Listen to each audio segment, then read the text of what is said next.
आज नवरात्र के दूसरे दिन जरूर करें माँ ब्रह्मचारिणी की कथा का पाठ।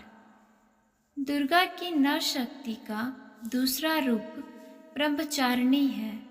यहाँ ब्रह्म का तात्पर्य तपस्या से है। माँ दुर्गा का यह स्वरूप भक्तों और सिद्धों को अनंत फल प्रदान करने वाला है। इनकी पूजा से तप, त्याग, वैराग्य, सदाचार और संयम में वृद्धि होती है। आज 31 मार्च 2025 को नवरात्रि के दूसरे दिन माता के ब्रह्मचारिणी स्वरूप की उपासना की जाती है।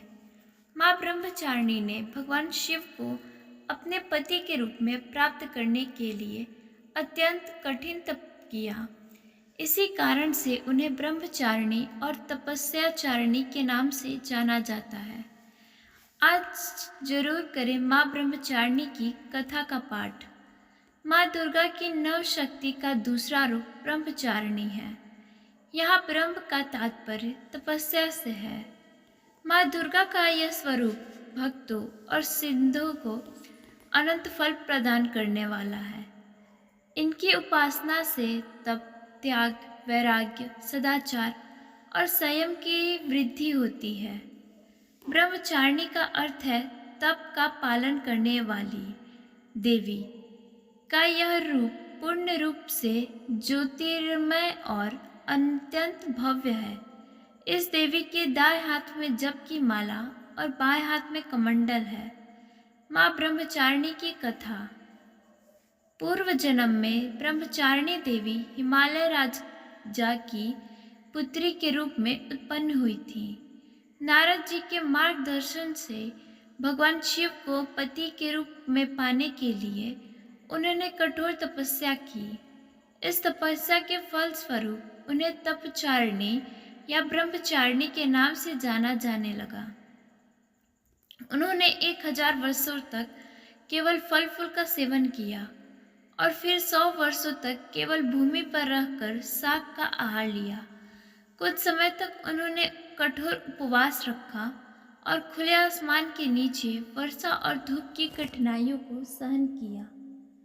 3000 वर्षों तक उन्होंने टूटे हुए बिल्व पत्र खाकर भगवान शंकर की आराधना की। इसके बाद उन्होंने सूखे बिल्व पत्र भी खाना छोड़ दिए। कई हजार वर्षों तक निर्जल और निराहार रहकर तपस्या करती रहीं, जिसके कारण उनका नाम अपर्णा पड़ा। कठिन तपस्या के परिणाम स्वरूप देवी का शरीर अत्यंत दुर्बल हो गया। देवता, ऋषि, सिद्धगण और मुनियों ने ब्रह्मचारिणी की तपस्या को अद्वितीय पुण्य कार्य माना और उनकी प्रशंसा की। उन्होंने कहा, हे देवी, आज तक किसी ने इस प्रकार की कठोर तपस्या नहीं की होगी। यह केवल आप ही कर सकी। आपकी इच्छाएं अवश्य पूरी होंगी और भगवान चंद्रमौली शिव जी आपको पति के रूप में प्राप्त होंगे। अब आप तपस्या समाप्त कर घर लौट जाइए। शीघ्र ही आपके पिता आपको लेने आ रहे हैं। माँ की कथा का सार यह है कि जीवन के कठिन संघर्षों में भी मन को स्थिर रखना चाहिए। माँ ब्रह्मचारिणी देवी की कृपा से सभी सिद्धियां प्राप्त होती हैं। भोग। देवी माँ ब्रह्मचारिणी को गुड़हल और कमल का फूल बहुत पसंद है और इसलिए इनकी पूजा के दौरान इन्हीं फूलों को देवी माँ के चरणों में अर्पित करें। चूँकि माँ को चीनी और मिश्री काफ़ी पसंद है, इसलिए माँ को भोग में चीनी, मिश्री और पंचामृत का भोग लगाएं।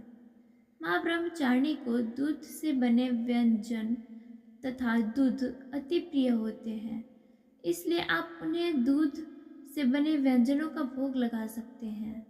इस भोग से देवी ब्रह्मचारिणी प्रसन्न हो जाएंगी। इन्हीं चीज़ों का दान करने से लंबी आयु का सौभाग्य भी पाया जा सकता है। धन्यवाद।